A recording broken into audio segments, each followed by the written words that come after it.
Welcome back, everybody. It's another episode of Bold Real Estate Investing. I'm your co-host, Chris Angel, here with your host, Bill Dean. Hello, Bill. Oh. Hello, sir. Hey, man, we're talking about Landlord apps, which is great. I just said before we hit record, you keep taking me down these rabbit holes. I didn't know we're here in the investing world, but what is a Landlord app and how do we use it? Well, the next thing is, technology is really growing in everything. So Landlord apps are literally, they take all the different things that we do as landlords, from listing openings to maintaining, to keeping track of maintenance, to collecting rent, to collecting late fees, sorting applications. It does it all now in an app. Wow, that's beautiful. Is it one app or is it multiple apps that you use? There's tons of options for it. Yeah. There's one I'm currently using, but there's just a lot of different ones out there, and they're all kind of, designed for a little bit different niche, but it's so convenient. Yeah. No, I always felt like rentals in the realm of technology, rental stuff was always like in the dark ages. Is there a multiple listing type of service now for rentals? Well, you can still list openings on Zillow. So you can list it there. Yeah. Craigslist, of course, is available everywhere. Right. And some MLSs actually do allow rentals. So like our Bismarck Mandan Board of Realtors is actually working on doing rentals. It's kind of a separate tab. Yeah. That so many agents are owners. So. Right. That was sort of a side note. I always remember just I'm like, where can I go to just find all the rentals? Because it was like, I'd have to go a little bit here and I have to go a little bit there. It was really inefficient. Yeah. Which I guess is the connection, right? Because these apps are making things efficient now, at least on the landlord side, which is great. Yes. And more people don't have checkbooks. I know, right? We're dealing with that as realtors in general, but if you know you're going to pay a bill and you can pay on a card that you get rewards, why wouldn't you? Right. Huh. Like we have a couple outfitters like Shields I'm forgetting the big one out here, but like hunting gear, fishing gear, camping gear, and you can pile up points and go get a free gun or a new tent or canoe, and you're paying something you already paid. How is that different than what I could normally just use my own points card, right, for stuff with my rental? Is this different? Oh, well, this is as a renter. Oh. Because most times you're dealing with cash or check. Got it. So I can pay my rent to the landlord on my card? Yes. Talk about like points. That's massive points rack up right there. Yeah.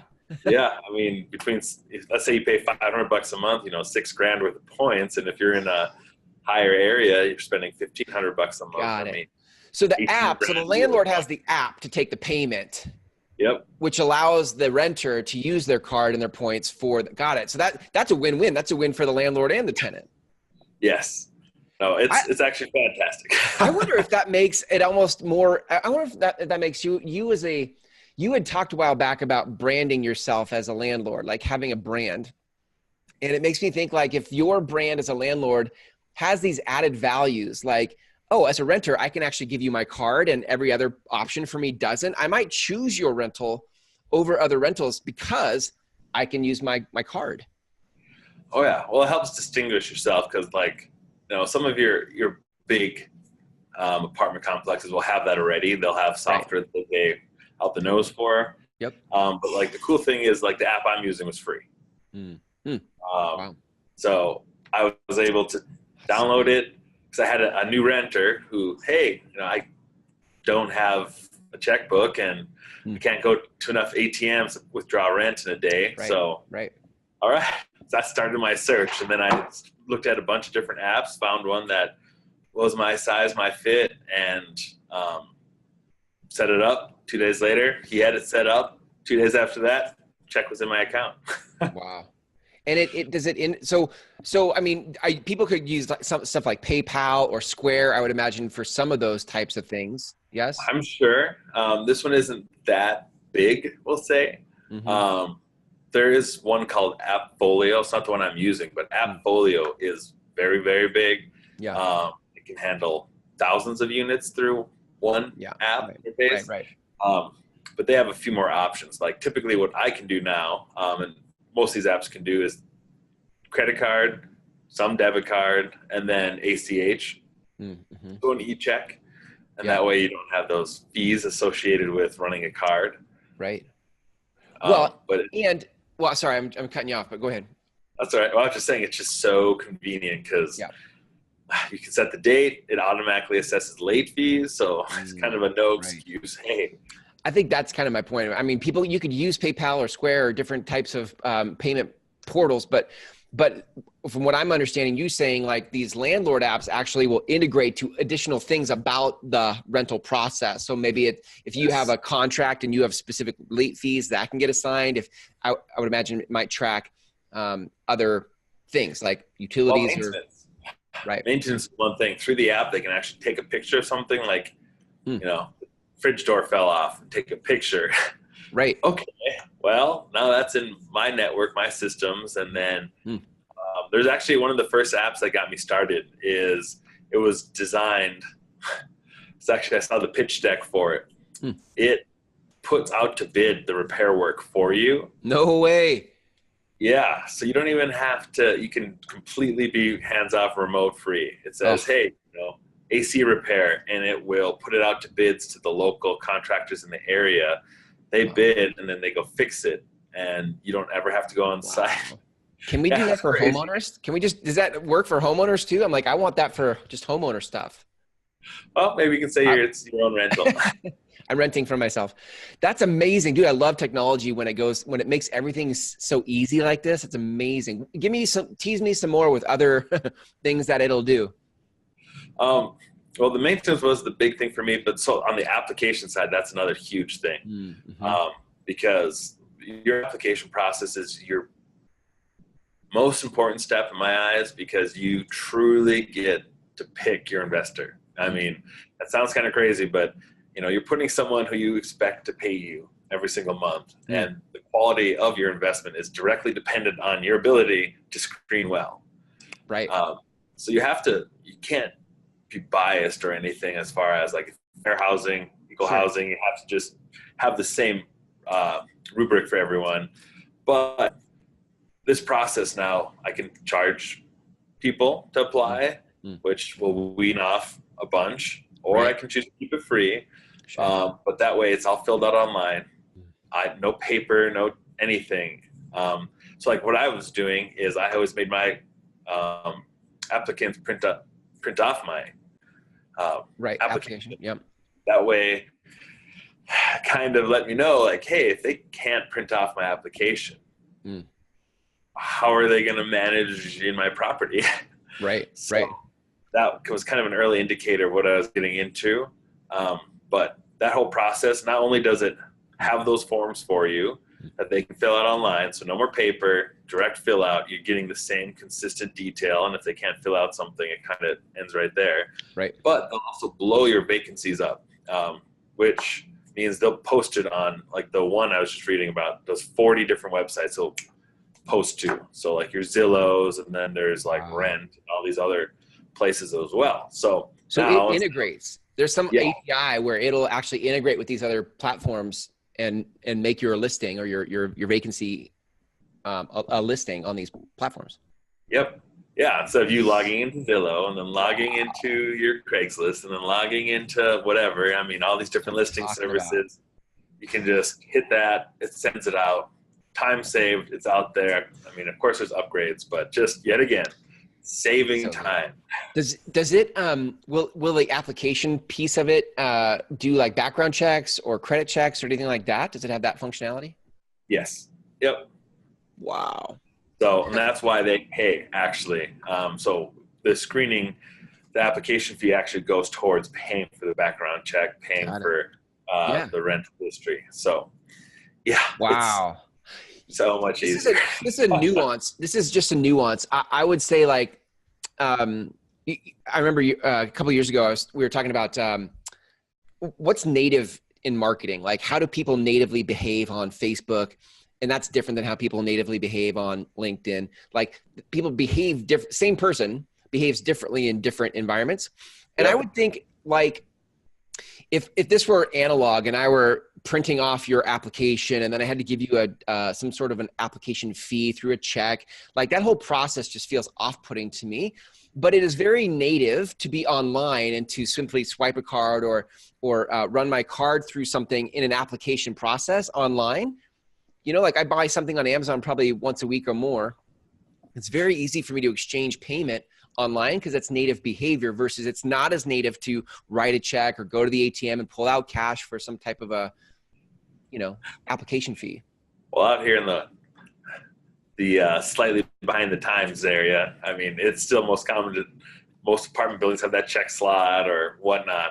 And I still have people who pay cash only, but I mean, for the majority now, like moving forward, all my people, I can just now, hey, get this app, it's done. I get notification that it's pending. Right. I get notification that it's through. All the fees are put up that way. And it just saves that running around, that writing of check, which costs money actually. Right. I suppose too, I was going to say, like, is there it brings in the communication functionality. There's application, there's maintenance, there's probably some bookkeeping stuff, but I would imagine there's communication now. You can communicate with your tenant through this platform. Yep. Yeah. So it has its own messaging system as well. Awesome. So, like I said, maintenance, you can actually take a picture of the maintenance. You can describe the maintenance. I can write back what I'm going to do. Then I can then forward that message and picture to, if I had a property manager who wasn't myself, I could send that to a maintenance company, which is a whole other thing we should talk about sometime. But that way we're all on the same page. They know the address. I can take a picture of the outside of the building. And then and the whole process is just so much easier. I mean, you know, one of the things that I always, I mean, maybe it's just my years now in business. There's a little voice in the background that's thinking about liability, you know, and like, how do I CYA? How do I cover myself? You know, paper trail. I love that this makes a paper trail very easy. First of all, it's just efficient. So that's why we communicate back and forth that way, or because it's efficient. But that also creates a paper trail that if there were any sort of legal issue, we have documentation of what was said without it being this like accordion file of like notes I have to sift through to find, you know? Yeah. Oh yeah. No, it's true because one of the, you know, this all varies state by state though. So, but in my state, I mean, we have a window to get service done before someone can refuse to pay rent per se. Right. It's not really how it works, but depending on the level of renter you have, you know, oh, my faucet isn't working right, so I'm not paying rent. Or maybe they broke something and they won't let you know, but they're not going to pay rent. I mean, there's so many different variables, but we as landlords need to maintain our properties, and we should. And this way, if they can go to court and prove, like, I told him, you know, I have all these text messages for 60 days and nothing happens, one thing, versus if it's, hey, you know, I got this repair request, I sent it in, here's my proof, they should be paying. Right. So it's good for the tenant. I mean, that's how I would totally frame it that way for the tenant too. You know, you're like, look, this is good for you. It's good for me. It just makes sure that we're all above board. We're all on the same page. So and then I'm probably, this is what you do, but set expectations of like, if you're going to communicate with me, do it through this app. Don't send me an email. Don't leave me a voicemail, like, because this protects you that if you ever had to go, I never fixed your thing, you could actually show the court, like, this is when I gave notice, like that. Yeah. Yeah. Oh yeah. Which it's, you know, text, email, they both work as well, but here it's all located. And the cool thing is with these apps though, they do allow for manual input. So like if someone does write you a check, sweet, I can still record it, write in, keeps track of it. So that's the nice thing is cause like most of my properties are multifamily. You know, unit A pays, but unit B is doing check. I can still track it. Right. Even though I'm doing a manual payment collection system on that one. Yeah, it's good. So I'm now like itching for, how do I know, because I'm assuming there's a whole ecosystem of landlord apps. How do I know which app to choose? Like, what should I look for? So there are a bunch to look at. The cool thing is there's a bunch of I'll say affiliate, but websites out there that have already done a lot of the research for you. So they'll break it down like, hey, this is commercial. This is small to mid-size. This is for, great for 500 to 2,000 doors. And they break it down. Yeah. Wow.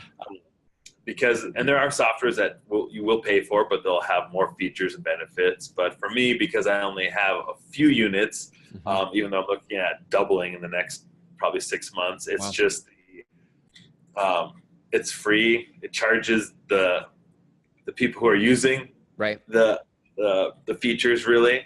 Yeah. So what I ended up doing is I probably looked at 6 different ones. I looked at their size. I saw who charges what, and then what the information's going towards, because, I'm going to be putting my account information where this company is then going to be depositing money. So I want to make sure it's a trustworthy app. So I ended up settling with Rentler, it's called. So it's Rentler. And that's been fantastic. I mean, everything's worked just as it says. It has some pre-built leases on it, but I still like mine. Right. All the little things I have to add and check and all that, but I mean, it's right there. One simple, it's not really actually quite an app. It's more of like an applet. You can download it to your mobile phone, but it's not in itself an app, but it still works great. It's very user-friendly. And, the only issue I've had so far was that because most emails won't recognize it, you have to check your spam potentially to get my invitation for my renters. But other than that, so like I said, so easy to use. And there's a bunch of different ones. Like I said, Appfolio is a big one. In fact, if you Google search Landlord app, they'll probably be number 1 or 2. So they definitely have a bigger budget. And they use a little bit different format. So Rentler's free for me because they know they'll make their money off the fees and different things. Appfolio charges per unit. So it's like 85 cents or $1.25 per apartment. Commercially, it's like $1.50, which means they don't have to charge other things that my app will. But because I don't have that scale, it's not an issue at this point. But Cozy is another one, and then I think there's over 100 at this point. But it's just for those of people who I am not a details-oriented person. I am, let's get this done. It's just fantastic to have because I just know that, hey, I'll see right away payment made, payment not. As long as you have a checking account or credit card or debit card, I can collect payment now. And we're set. I love it. So good, man. This is great. Well, I mean, I would imagine people will have questions after listening to this episode, like, hey, I have a unique circumstance, or I've been thinking about this. How should I get started? I mean, you I would guess would be available for their questions, or you'd be happy to walk them through. Whatever, right? Yeah. Yeah. And I would love to hear actually other people's responses. So if they could even just put in the comments what they use. I've only checked out maybe 10 or so by now, but I would love to know what other people have been using and why. So if you want to reach me, BillDeanHomes.com. So it's just my name, Bill Dean, and then homes.com. Write in my comments area, and I'll respond to you. My number is on the website there, but I'd love to hear your comments on this post as well. Awesome. Good stuff, Bill. Wow. Thanks, man. This was exciting. Thank you people in technology for bringing, the rental space up to par, up to today, 2019. Yes. Awesome. Bill, thanks, man. Take care, and we'll catch you next time. See you then.